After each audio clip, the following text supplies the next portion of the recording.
लद्दाख के मेरे भाइयों और बहनों, आज बड़े दुखी हृदय के साथ आपसे रूबरू होना पड़ रहा है।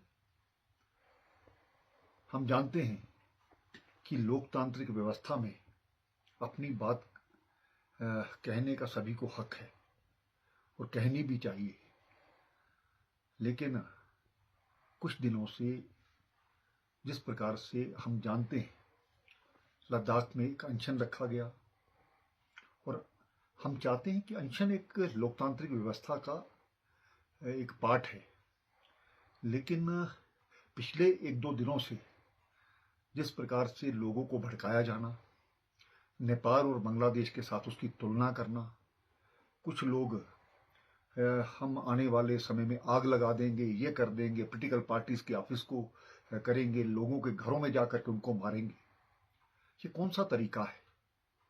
इस प्रकार के जो तरीके हैं इसको हम लोकतंत्र की व्यवस्था के खिलाफ मानते हैं। हम जानते हैं पिछले दिनों से जो एक मांगों को लेकर के बात चल रही है, केंद्र सरकार द्वारा इसकी बात मानी गई और ये कहा गया कि बातचीत को दोबारा से शुरुआत की जाएगी। हमने तो कोई नाम तय नहीं किए, नाम आपने तय किए और ये भी तय हो गया कि इस दिन हम बात करेंगे, लेकिन उसके बावजूद वहां पर आकर के एक ग्रुप आता है, धरने में जाता है, धरने के बाद निकलता है और आकर के जगह जगह पर आग लग जाती है, पत्थरबाजी होती है। यह लद्दाख की परंपरा नहीं है।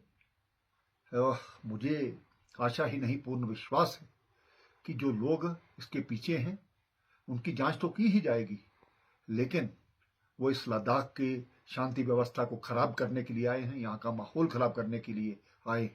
जो आज कुछ जाने गई हैं वो उसके जिम्मेवार हैं। इस प्रकार के लोगों को बर्दाश्त नहीं किया जा सकता। मैं एक बार ये जो लोग भड़का रहे थे, मैं शांति व्यवस्था की दोबारा से अपील करता हूँ और जिन लोगों ने आज के इस सभी व्यवस्था को खराब करने के लिए ये कोशिश की, जब हमने सुबह यहाँ पर सीआरपी पुलिस को डिप्लॉय किया था, सिर्फ ठीक है एक बंद का आह्वान किया गया उस व्यवस्था को बनाने के लिए, लॉ एंड ऑर्डर रखने के लिए। वहाँ पर हमारे सभी जो पुलिसकर्मी हैं उनके हाथ में लाठियां दी गई थी, लेकिन सीआरपीएफ के लोग गाड़ी के बीच में बैठे हैं और उनको जलाने का प्रयास किया जाता है। ये कहाँ का इंसाफ है? क्या हम अपने जवानों की जान इसी प्रकार से जाने देंगे? उसके बाद कुछ लोग डायरेक्टर जनरल पुलिस, जो कि यहाँ की लॉ एंड ऑर्डर को मेंटेन रखते हैं, कई वर्षों से यहाँ पर सेवा का काम कर रहे हैं, उनकी गाड़ी पर बड़े बड़े पत्थर मारे जाना, ये कहाँ का इंसाफ है? क्या इसके पीछे कोई साजिश करने वाले लोग नहीं हैं? मैं लद्दाख के शांतिप्रिय लोगों से ये कहना चाहता हूँ, आप इस चीज़ को समझिए।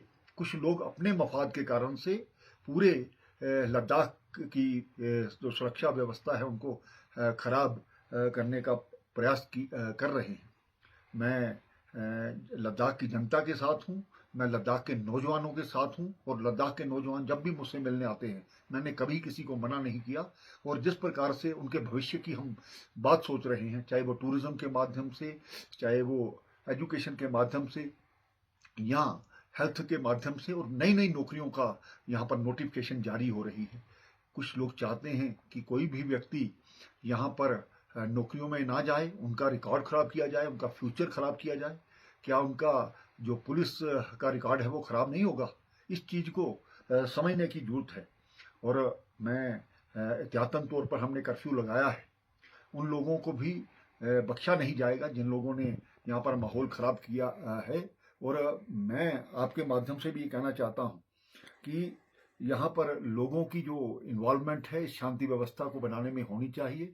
हमारी जो रिलीजियस लोग हैं, हमारे जो राजनीतिक पार्टियां हैं, मैं उनसे भी अपील करता हूं कि इस प्रकार के जो लोग जो उनको चिन्हित कीजिए, आइडेंटिफाई कीजिए और उनको रोकिए।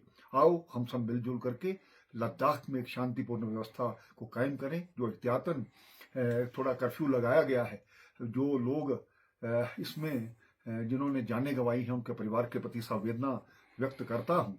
लेकिन आइंदा इस प्रकार से ये सभी चीज़ें इसके लिए की गई ताकि और ज़्यादा यहाँ पर कैजुअलिटी करने का जो प्रयास किया जा रहा था उसको हमने रोका है। बहुत बहुत धन्यवाद। हम सब इसके बारे में सोचें और लद्दाख की शांति व्यवस्था बनाए रखें। धन्यवाद।